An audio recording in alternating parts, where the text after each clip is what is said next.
I think there was the day or two of, well, what's next here? I'm not never been the person trying to. I never had to call somebody and look for a ride or look for a job. So you know, and a lot of things happen in a short amount of time. Green flag in the air.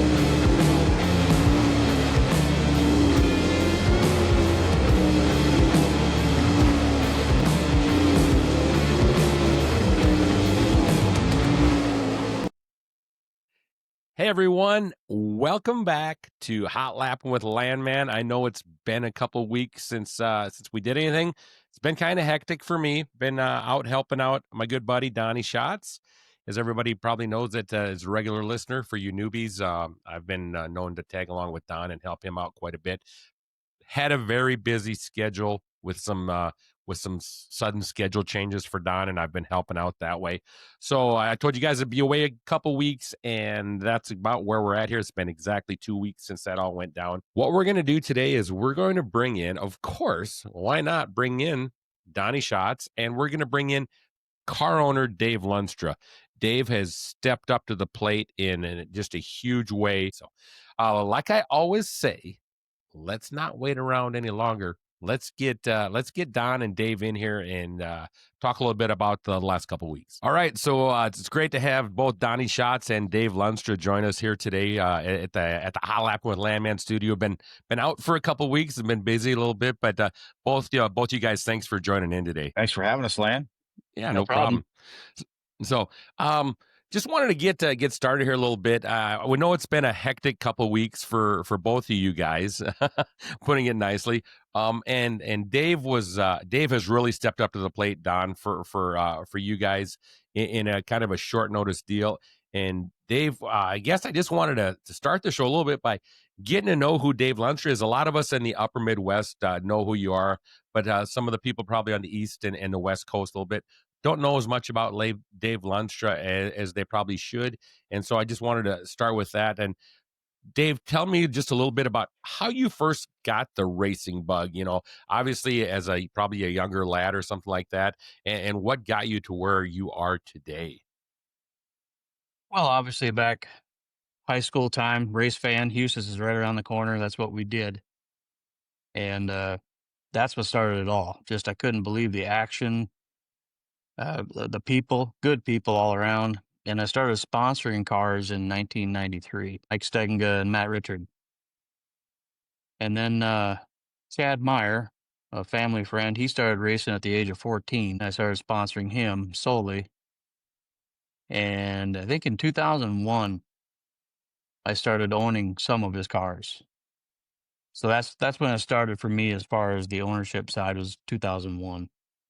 And you've pretty much been involved ever since then. Some of the tell us just quickly, and not quickly, but tell us just a little bit about some of the other people that you've owned teams for. I know you and Mark Dobmeyer have had a great relationship through the years, both as a owner and then probably a sponsor. And I'm not sure if you're back in the ownership role with him or not, but just some of the other guys you've had drive for you.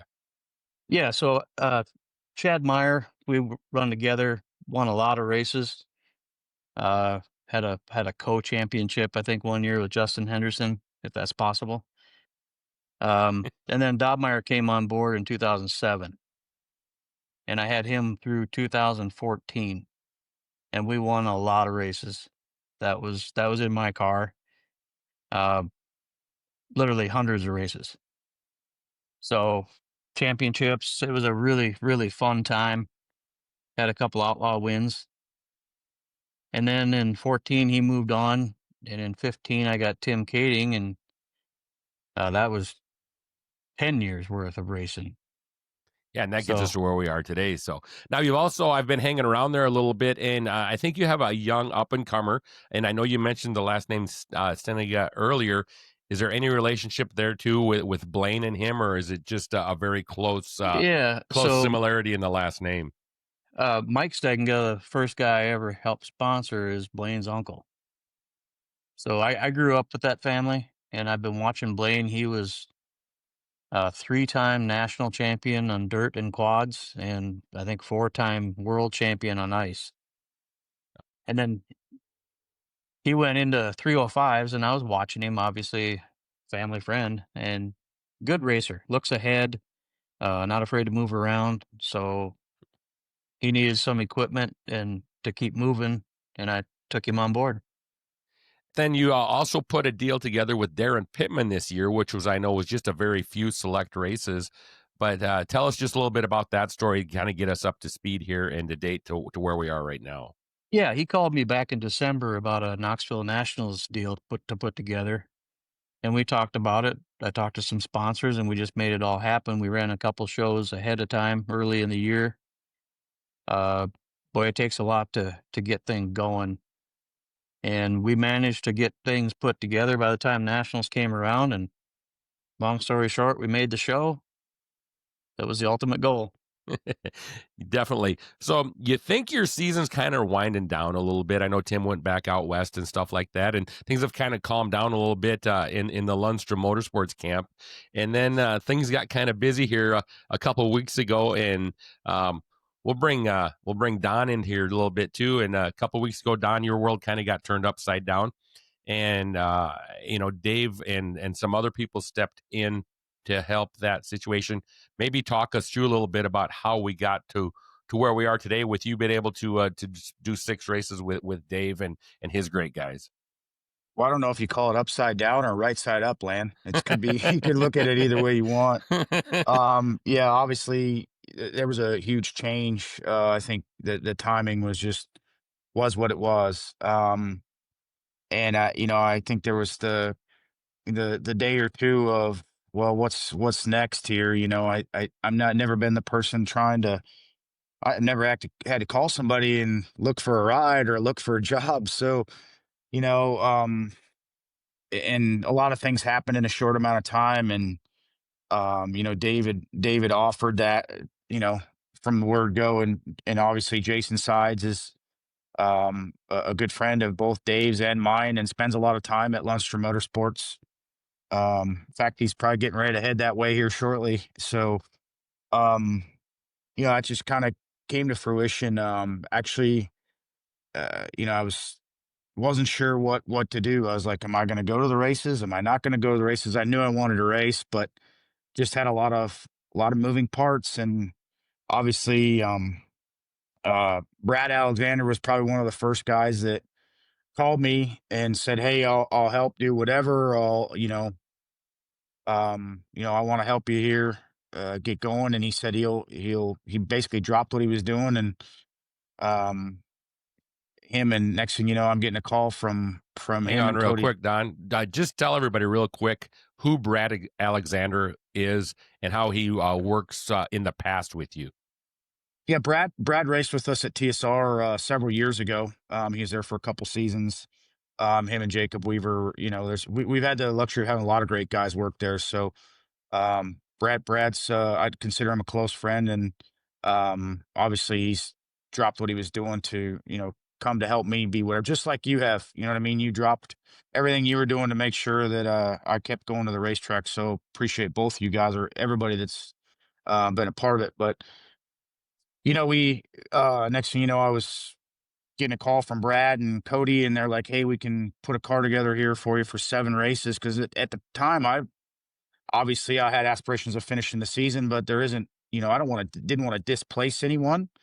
I didn't want someone to get parked or lose their job because of me trying to finish out the season, which there's plenty of people that were willing to do that, and just not what I was looking for. So obviously, Dave was I spoke to him, and when we put the deal together with Cody and Todd and all the big game guys, he'd offered to help with truck and trailer and all that. And we needed to get through the first couple nights. Well, obviously we know what happened the first night. I wrecked, and Dave came clear to the rescue with his equipment, and even changed the number of it for me. And not that it was necessary, but it really means a lot to me to be able to do that. So and it's probably was going to be pretty hard to do the 7 races with the way we were set up there anyway. We all had great aspirations and great, it sounded really good, but the reality of it was, this is, to finish it and do it the way we all want to race. It was going to be pretty hard. And I think I didn't even really realize that till we were at the Tuesday night show in at Mississippi Thunder, and we were parked next to the two car, and I looked at Cody and I'm like, man, uh, I know we all thought this was going to be would have been easy, but I don't think we thought it was going to be quite like this. So, um, no, it's just been a great opportunity. I've enjoyed. I think the Jackson race was really kind of a mind-boggling. I mean, I was just glad to be there for one. We qualified well, we ran well. I think we should have been probably sixth instead of where we were, eighth or 10th. I don't remember, but um, the track was pretty demanding and it was pretty tough to get any. I lost a couple spots on a restart there, but could have been wadded up too, like I was the night before. So, um, you know, I could just tell being around Dave and Jamie and everybody that was there, it was, we all had fun, even though we ran 10th. I think that's the name of the game in this sport, no matter what you do, because it makes no sense financially to anyone. So, it's been a lot of fun. Very appreciative of what Dave and Jamie and Max. Pretty cool to see allowing me to drive their car and be a part of feels like part of their family. So it's kind of like just feel a little bit more like I was racing for my father back when we did it. So it's been a lot of fun. That's a great way to put it. And then, Dave, well, one of the questions I wanted to ask you, and Donnie actually kind of let it right in there for me too. Being a car owner is a very rare breed, and I'm not saying that in a negative way. I'm saying we need car owners. But what makes you want to be a car owner, and how are you able to do that? Obviously, you have some great sponsors that help you out also. Well, the car owner part, it primarily because I can't drive one.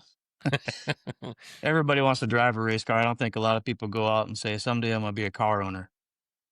Did you But ever try racing yourself? I, I did, and that'd be another day, Lan. Okay. It didn't go that well, but no, being a car owner, I had the resources to do it, and honestly, to be a car owner and go out and see the show you can put on for fans, and ultimately the kids, how they look at it, it brightens their day. You can do something for 5 hours in one night, and them kids will talk about it at school all week. To be able to do that, that puts a smile on my face. Absolutely. And just a little bit about, what does Dave Lunstra do away from the racetrack? Obviously, you have to have an income source. Tell us a little bit about what you do 9 to 5. Yeah, so when I'm not with the race car, it's a farming operation, corn and soybeans, no livestock. Um, it's fair size. We're not the biggest farmer around. We're not the smallest one around, but uh, it's had its highs and lows, just like racing. So that's what I do in the main line of work. And it being a car owner right now isn't possible without the sponsors and the sponsor list. When them media posts come out, take a look at them sponsors and support those who support racing. Definitely. And one thing that I learned being around you guys the last couple of weeks too, Dave, you and me have known each other for many, many years, but it's been really great to get to know you on a personal side the last couple of weeks also. But man, that color green runs rampant in the shop too. And tell us just a little bit not only about your color black and green on your race cars, but a couple other things in life that kind of bring that green meaning to life for you also. Well, I have many passions: farming, racing, and snowmobiling. So as maybe you can tell behind me, uh, the history is way deep with Arctic Cat. Arctic Cat snowmobiles, black and green. It's a staple of this whole shop. And a lot of people say, "Well, no, it's John Deere green." Well, it could be, but it's not. So Which John means Deere, equipment, and Arctic Cat snowmobiles, and that's where the green comes from. so no superstitions from you, I assuming when you head to the racetrack with that color green. No superstition about green, or we'll eat peanuts at the track. That don't bother me. I'm not a superstitious guy. I think it's pretty cool. Me and Dave, virtually the same way. I think we both grew up loving Arctic Cat snowmobiles. But the one you're missing out on here is we both grew up loving Ford. I don't think Dave's got Mustangs. Dave's got a lot of we all bleed blue from being kids. So hell, my grandfather, he wouldn't own anything but a Ford, and I guess it's just kind of passed down to me. So we have a lot in common. In fact, when we were doing all this, Dave's got one of our old Arctic Cat show cars that he Yeah. got, and it's sitting up on the stands. And he sends me a picture about an hour before the truck's going to leave. He goes, "Change of plans. We're taking this baby out." And I was like, "Oh no, here we go." But anyway, yeah. So a lot of that very similarities from growing up. That's something I saw in your shop too. Since I've been there a lot, Dave. The two Fords that you got sitting up on the lift right now to kind of be out of the way, but just a quick backstory on those. Obviously, you are a big Ford lover. I am. So under the lifts, I got the '88 Mustang that I bought just out of high school. So I've owned it since it was a year and a half old. Then above, I got a 2007 Chip Foose Mustang, kind of a special edition, and then a 2012 Shelby GT 500. So, do you get a chance to run around with those things at all, or are they just kind of collector's items right now? They're I don't get a chance to run them a lot. The '07 has 2,800 miles, and the 12 has 2,200 miles. So I'm keeping them fresh for the next guy. That would probably be Max then, huh? Hey, and that's one thing I want to touch on real quick too is and maybe Don can help me out here a little bit too, but your boy Max I think he's addicted to racing almost more than you are, Dave. A great little hand to have around the racetrack, 14-year-old guy, and he's so committed to your racing deal. Yeah, he's hardcore. He can't get enough of it. He literally went to the races not many days out of the hospital. We took him to the suite in the little car carrier, but he loved it. He can't get enough of it. And he's getting better. Give him more jobs to do. He's getting better and better every day. Yeah, he was my lifeline the first night we rolled out with your stuff in your trailer because we literally had like just a couple hours and we were on the road and he actually showed me where everything was in the trailer and did half of the stuff. So very good, good kid you got there too. And then just a little bit talk about your wife, you Jamie, also, and how supportive she is of you doing this stuff. She's the cornerstone. She takes care of the books for the farm. She takes care of the books for the motorsports side, and she supports everything we do out here. All this crazy life in the shop, she's right behind it. So couldn't do it without her. And she it looks like she enjoys it too. I got a chance to actually spend some time with her up in Fargo Saturday night, and she generally has a good time also. Oh, she does. She loved being around. Uh, the North Dakota swing, she really loved hanging out and watching Donnie's nieces, the twins race. The proud moment for all of us here in the Lundstrom family when they made their A main in Fargo. So that she just gets into that type of family interaction. Definitely. So, Don, I want to jump back with your deal. You talked a little bit about how you talked with Cody, that second night about how crazy this deal was going to be. And there's been different stories. I just want you to clarify a little bit about the commitment that the guys at Big Game made and the agreement that you had before you ever turned a lap with that thing and how ultimately you had to, say, hey, listen, this was the agreement and we understand what could happen and this is how it went down. Yeah, there's no question that I think everybody's pretty excited. It just came together in such a short amount of time, and those guys don't do anything. They don't slow walk anything. They're all in. Taylor and Todd. I'm sure there's been a lot of questions.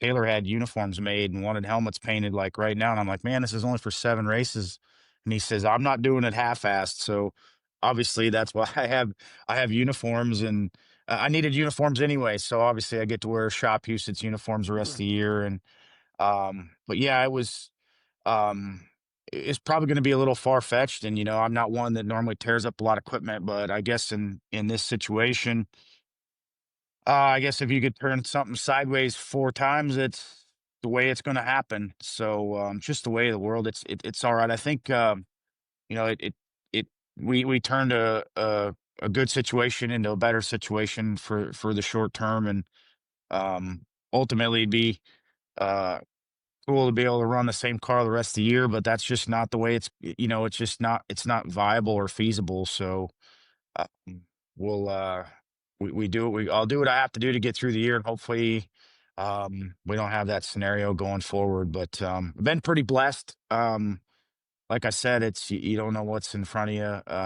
from day to day, but I'm okay with it. It's just it's the way the world turns.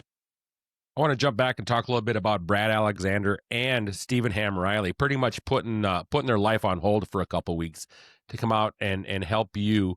What's that mean to you, and you know what's that tell you about the way some people think about you in the racing world? Yeah, Brad and I have a great history together.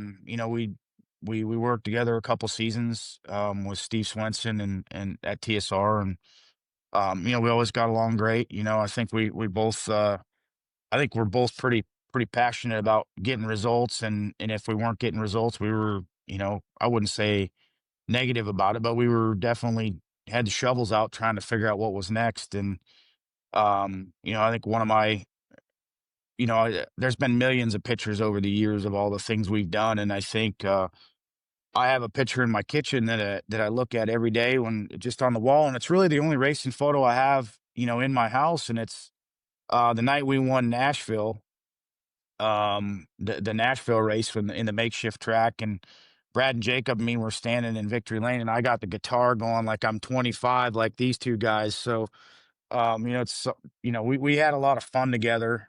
Sometimes you just your personalities just get along with someone else really well, and me and Brad always were kind of on the same page with that. So and he's changed, enjoys being home now. He's not someone that wants to be on the road. So I know that he's been gone for a couple weeks, and those Cody called him right away to get him and Steven there. And I'd never worked with Steven, but he's really quiet and really hardworking, and very appreciative of those guys. And obviously they're at Dave's, helping get stuff done, and doing whatever they need to do. So hopefully it's been seamless for Dave. I know it has been for me.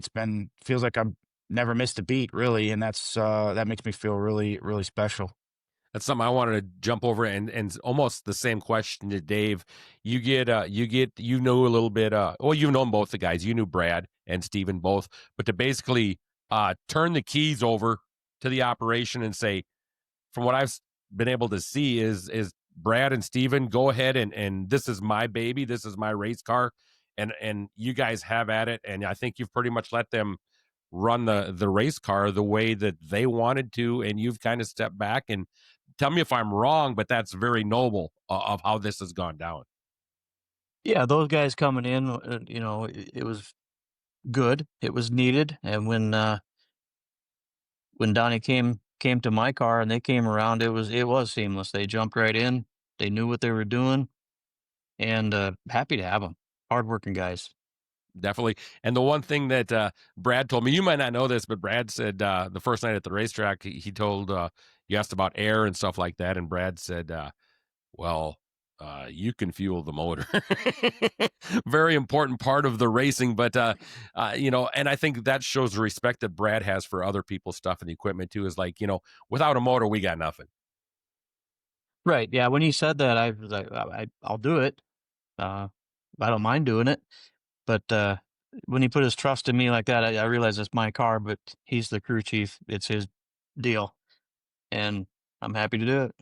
Don, I just wanted to touch back a little bit too. You've gotten this opportunity with Dave, and you had some other opportunities. I want to go back about how this deal kind of initially started. Was everybody knows that the Husitz guys, the Queerings, Todd and Taylor and Cody, basically extended a car and a motor to you to run these 7 races. Amazing. And yes, which was very, very noble of them. They're racing for a championship, like you've said, Don, many times. So they kind of stuck their neck out there, and I wouldn't say sticking their neck out there, but, a guy that you've been racing head to head with for all year, many years. And then, unfortunately, the car got tore up at Ogilvy, and there you are. Dave jumps in and says, take my stuff, go race it. And it was a lot of work to get that done. But some other stuff that's been brought up over the last couple of weeks too, just for you to clarify, like getting seats back and stuff like that. Clarify what was said about that and where we're at on that stuff. Oh, it is what it is. There's, I had a couple seats that, the fiberwork stuff we were using, that were there. I think there was just a miscommunication. I got a seat. I always had, Darren. I worked with Darren a couple years ago at Ultra Shield. There was a couple of seats that we had in the car that we were trying here and there to see if there was a little bit different feel in the car. So, yeah, there was never an issue with anything. I got I got my stuff there, and you can't throw rocks at anybody for anything. When you've been somewhere for as long as 18 years, it's not a this is mine. You're like it's like stuff under a blanket. So, yeah, I was never wronged in any way, shape, or form, or whatever. I think there was just some miscommunication on a few things, and I think that happens anytime you get more than the people that are. When it wasn't me and one other person, you get five other people involved. The story always gets twisted and turned, and um, you know, but when basically standing there that day, I had nothing, and we got it all square and righted, so it's not the end of the world. I was never wronged in any way, shape, or form. So, happy to, just happy to be able to get something to keep going. And it's not easy to get stuff in this day and age. You can't just spit those things out. I mean, Darren and Dave Sharpley, probably two of the best on the safety side of things to work with. Obviously, what I had is so proprietary. The car's almost got to be built around it, with the carbon stuff. So, we've worked through that, and heck, I used TK's seat for a few nights, but he likes to lay back a little bit more than me. I gotta get up and be able to get my elbows out and swinging. So we put my seat in there and got that all straightened out. So I feel pretty good in the car. I've even though it's aluminum seat and I've been sitting in the carbon for the last several years, I really don't feel a whole lot of difference. But and obviously I tested it on Friday night last week at Ogilvy. I tested out, so, and obviously got out with no issues. So Yeah, that was the one thing I just wanted to make sure that everything got clarified, that there was no wrongdoing on either end. And sometimes the media can maybe expand things a little bit more. So I wanted to just cover that real quick. So, the media would expand on things, land. well, that's why I claim not to be a media member. I'm just a guy trying to do a show here and Yeah. there and have a little bit of fun. So I'm sure your phone hasn't rang much at all either, has it, Don, the last couple of weeks? I'm about over answering it for some of these guys because everybody's into this at the moment. Everybody wants to be, they say they don't want to be. Well, I'm not about being the first to report it, but it's kind of funny how that works. I asked everyone, I knew what was going on in California, and I really didn't, I was like, I'm not going to lie to someone and sit here and say, I got nothing, but yet just said, hey, out of respect, could you just like wait till after Houston's over here to say something? Because, it causes havoc to the guy driving the car now, and it gets twisted and turned. And well, clearly we know no one can honor that, that sort of thing. Everyone wants to be first to the table, and if this doesn't prove it, some of the stuff that's happened in the last couple weeks, I guess nothing will. But I guess it's the nature of the beast. So I just have to live with it and find make the best surrounding around it. Yeah. So I guess I'd be remorse if I didn't ask the question now that everybody else knows. Excited to go out and work with Paul Silva and those guys. Absolutely. I gotta, when I called Paul, I was, he didn't answer or whatever, and then he called back, and um, obviously he said he was washing or something and didn't hear his phone. So it's like, well, this is kind of new for me. I've never had to call and ask can I drive your race car? But I had a little bit of insight from Sam at JVI. Sam's like, well, you better we call him King Paul. So call King Paul, but nobody's allowed to call him King Paul except for Sam. So I didn't call him King Paul, but yeah, I'm looking forward to it. Paul's, and look, Paul's always tried to, believe it or not, all year Paul has reached out and said he's willing to help do whatever. If, he can do what he'd help anybody. I think he's probably as noble a person as there is. I don't think he short sells anybody on what he tells them. I think he's as honest as the day is long. And I've never, had a whole lot of dealings with him, but um, Yeah, obviously his car wins races, and obviously Spencer and him just ran great out on the West Coast. After Spencer was in a very similar situation to me, so pretty cool to be able to go out there and run it. I'm happy to be going out there and racing. Obviously, I want to finish out the year. The thought of the first time in nearly a 30-year career with the Outlaws not finishing the season or not being able to finish every race is kind of um, heartbreaking. But I don't think there's any question we're gonna make it happen one way or the other. Just might be standing on the side of the road someday with my thumb out in my seat, but I guess what doesn't kill you only makes you stronger. So yeah, I'm excited about it. Obviously, we're going to Vado's an awesome place, awesome facility, and as is the Bakersfield track. We always had a lot of fun there in Paris. So and then end up at Tulare, and Tulare can be probably one of the raciest joints in the country when the conditions are right. So it'll be a great opportunity. And you get to see your buddy Royal Jones too at Vado. Absolutely. Well, like I said, Vado's an amazing facility. We were talking the other day about you gotta do the weather gods when you get there. It's either going to be really nice or it's not. It's kind of like being in North Dakota sometimes when the wind blows. But the awesome facility and looking forward to it. You've mentioned Sam a couple of times from JVI Group, and tell us just a little bit about Sam, how you've known him, and what he's done to help you out over the last couple of weeks. Well, I really got to know Sam through Jason Sides. Jason got to be buddies with him, and Jason's truck blew up a couple years ago when we were out in Washington, and I think we were in Elmo when the engine went out of his truck, and Sam was right there to the rescue with a truck for him to use, and then they hauled his truck all the way back to PA, and they redid the motor for him, and so Sam's he's one of them guys. He's outgoing. Obviously, he works awful hard. If you follow him on Snapchat or whatever, I mean, he's burning the midnight oil and paving roads and doing concrete. And he lets us work at his place and we stay out there and have a good time with him and Nicole, just great people and just got to be good friends with him. And we always have joked around about stuff, but living in this position right now, he's come to the rescue and obviously helped sponsor Dave's car for these races while I'm in it, and obviously has something to do with me being in Paul's car or Kevin's car out west. So he's been a supporter of Kyle and Rico and a lot of other guys over the years, as well as Williams Grove Speedway. So true race fan, but hell of a person. You know, he, I think we've probably he actually when we go to his house, um, even though he's been a big supporter of Kyle and all them and them guys have given him nationals trophies, he's got the Knox Father bar out in the back. So we enjoy going out there and hanging out with Sam and Nicole. And when we were out there last time, he cooked us steaks and we had corn on the cob, and I mean the corn came right off the stalk that morning, and the steak had just got butchered that morning. It was probably some of the best times that we've had. So I guess it's pretty awesome to just be around that family atmosphere. Yeah, and that's cool. And Dave, jumping over to you a little bit, you've obviously had a few people step up and help you out financially to do this deal for the 6 races that you didn't schedule. How important was that to you to keep your deal going? Because obviously anybody that races has a budget. They figured out at the beginning of the year, this is what we're going to do.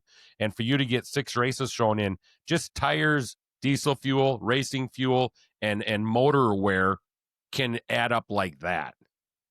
Yeah, I mean, it was very humbling. It was great having shopuses.com, Todd and Taylor come on board to continue their help with Donnie. And then for JVI to offer up help is something I would never ask for, but very appreciated. It's just like I said before, the people in sprint car racing are in general just really great people, and that's a statement for what them people have done with me and Donnie. One thing I forgot to talk with you about earlier that Don kind of mentioned here a second ago. It's funny, Jason Sides pops into our conversation in a lot of things we do with Donnie, but also with Dave. And Jason Sides, Dave has spent a lot of time at your shop over the years. And just tell us a little bit about that relationship that you guys have. This is not only Lundstrom Motorsports, but I guess it's also known as Size Motorsports North. He's here. It varies, but almost 2 months out of the year, earlier in the year, like the June time, and then after nationals now. More than welcome, great guy, not afraid to help you out. Just good people. Just good to have around him and his whole crew. I don't know if you know this or not, but when you're not around at the shop, Brad and I and Steven, we call him the shop foreman. So if we have any questions, we go right to Jay. Yeah, he'll keep you in line. Yeah, definitely. Um, so that I just wanted to throw that out there real quick too. So, um, once again, I just want to, thank you guys so much for coming on the show. It was short notice. A lot of things have been short notice the last couple weeks, and I wanted people to get an opportunity to know who Dave Lunstra was. And Don, for you to be able to talk a little bit about where you're at right now and how things have gone, and maybe dispel a few myths or rumors and everything like that. And the one thing I did also that I wanted to bring up, Don, was it's amazing how fast a guy can get a fire suit, isn't it? And just throw a quick shout out to Desiree, JR, and the guys over at K1, gals and Yeah, guys. absolutely. I gotta tell you, when I got the phone with Tony and knew what was going on, I was just kind of like, well, what do I do here? And the first thing I thought of was, well, I obviously gonna have to get a fire suit going. And Desiree, she was one of my first phone calls, and I said, hey, I don't need a custom suit. Can you send something off the shelf? Um, and she said, yeah, we have it. And all the years of getting custom suits made and perfect fit here and there, and I get this suit off the shelf, and I think it fit me better than anything. And it's plain, had nothing on it, and it was kind of fitting for what was happening. And I know that when we made the dash there at Jackson, someone said, well, they're not going to let you draw a pill unless you got the NOS logo on it. So I went up and hurry up and drew the NOS logo on it quick, silver Sharpie. And wouldn't you know, we've all done this before. If you want to put Sharpie on something and making it permanent, there ain't no way it's going to happen. But if you don't want Sharpie on something permanent, it's permanent. So it washed out right away. But yeah, they clearly came to the rescue, helped me out. And it's we talked about getting them a long time ago, but with Desiree being there and JR, they've literally, it feels like they've moved mountains. And when Taylor wanted to get uniforms, with shop usage on them, obviously they had vector art files from what they'd done for their guy. And we got suits done, and obviously got them in a short amount of time. So hats off to them for getting that. And it turned out really good. I like the fit, I like the feel. So it's very appreciative of them guys for bending over backwards to get me uniforms. Definitely. And then I think he even sported a new helmet there the other night too, and that thing was pretty snappy. Yeah, yeah, yeah. When Taylor said, "Well, I'm gonna get a helmet painted. Can you have one there tomorrow?" And I said, "Well, I can. I don't know a helmet painter in the country that's going to be able to do it." And he goes, "Oh, I'll get it done. Trust me." And so I made sure there was a helmet there, and we got it all straight. And it is a different painter than what I've used. I've used the same guy for the last 28 years with Brad at Bullseye, and I had to call Brad and say, "Hey, man, this is out of my hands here. These guys want a helmet done, and they got someone that's going to do it quick." And I said, "I wouldn't even ask you to do it." And he said, "Well, I would, but I'm going to have surgery. I'm having surgery today, and I'm going to be out of commission for a couple weeks." So it just worked out the way it did. It's really really lively looking thing. I actually change of color kind of gives you a new vibrancy to yourself. So I've seen some pictures. Everything looks pretty good. Obviously, we're bright with colors. We got the Dave's green and that orange. It's pretty sporty if you ask me. Well, the shopusage.com orange really blends into the green good. I must say that a sub color of Arctic Cat is orange. Yeah, absolutely. And I got a That's true. couple cats that are orange. So Yeah, Well, and Dave, did you say something about using that fire suit for deer hunting later on this year? if it's available. Yeah.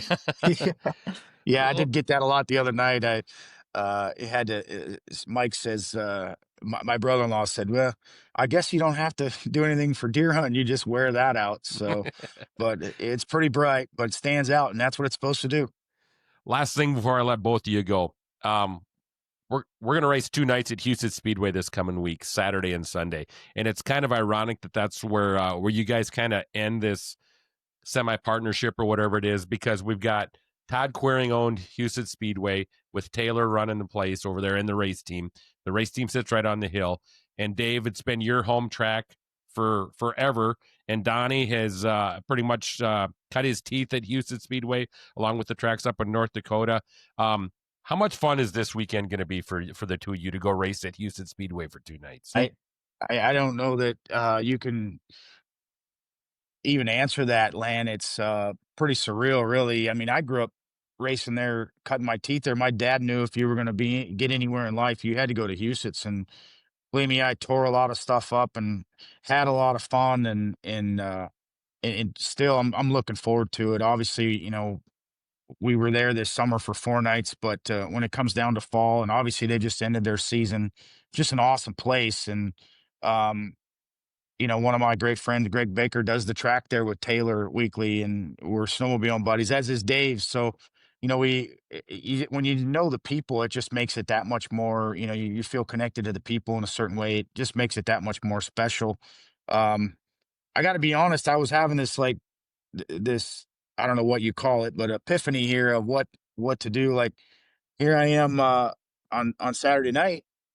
I'm gonna have to take my seat out and move on to the next situation. And I was talking with Jay about it. I'm like, Jay, how do we do this? Like, I don't want people to see this at the track. Do we got to go? We'll go back to the shop. And Jay goes, it's all right. You can put it in my trailer. We'll get it. So, and I don't know why I was thinking of something silly like that, but obviously it's reality. So I guess it's a slap in the face to a certain extent. But very grateful for Dave, and hopefully we can get through the weekend and have be racing for a win. We've had you can sit and throw rocks at whatever you want, but we've had some really respectable finishes for me racing completely different cars and motors and working with different guys and a lot of different things that are unfamiliar.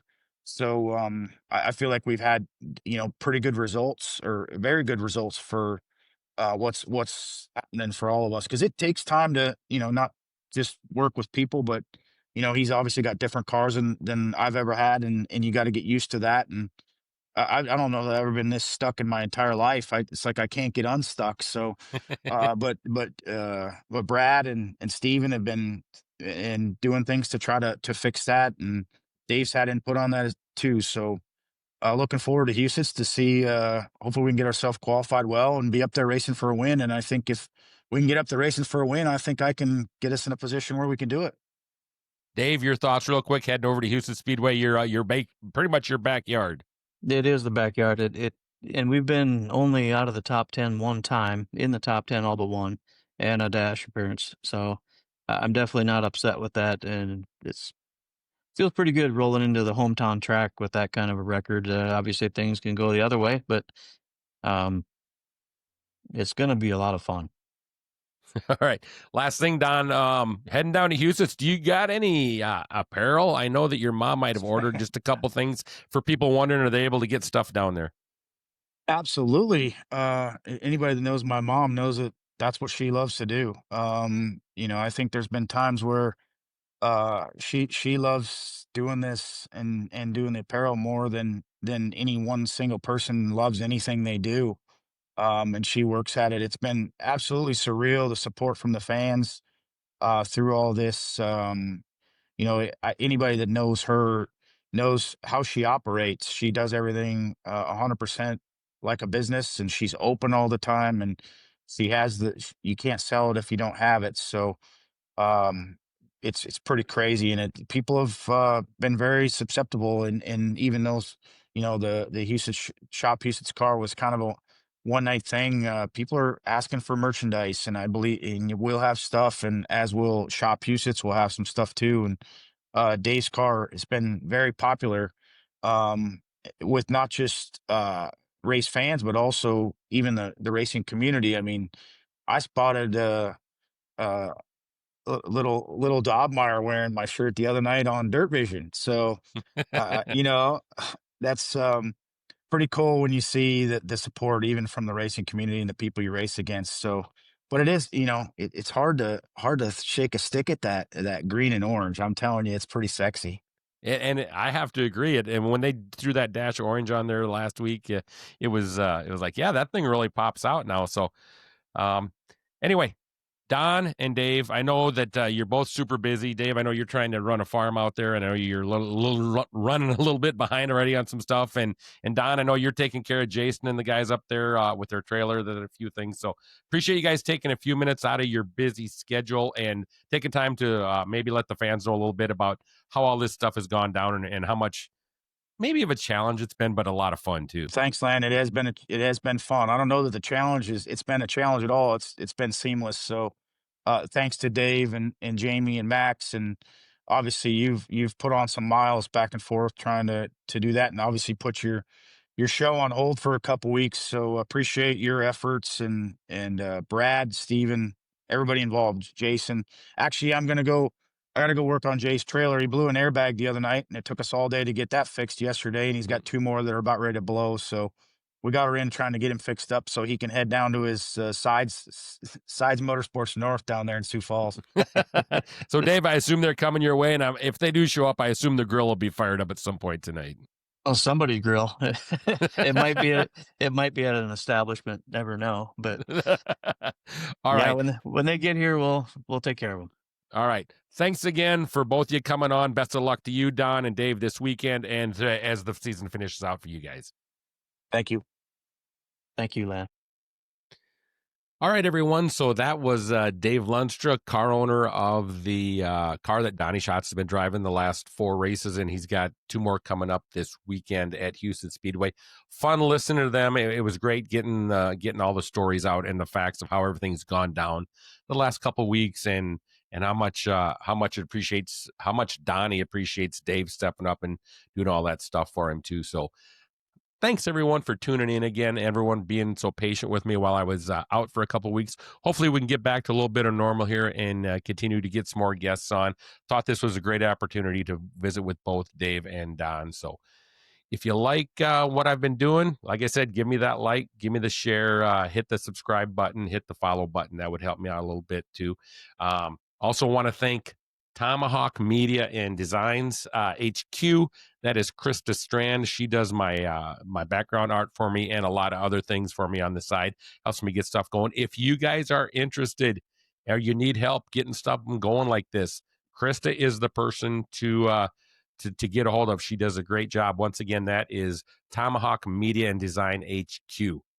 Also want to thank my twin brother, Lonnie. He helps me out quite a bit with the technical side of this, which I'm still learning, but having a lot of fun with it. Thanks, everybody, for tuning in. Like I said, we will see you right back here next week. Have a good one, everyone.